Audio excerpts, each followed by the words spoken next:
Coi tí nhưng mà tròn ăn tốt. Chả biết là mấy nhân lớn được không? Hơn tháng rồi. Hơn tháng rồi, vẫn còi nhỉ? Một tháng, gần tuần đấy. Còn mới biết đi. Lùn quá. Chắc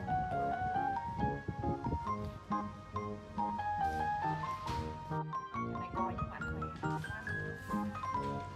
Ăn tốt lắm.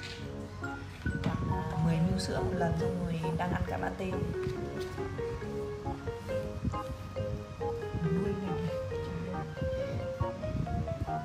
kinh khủng luôn. Xinh thế này luôn.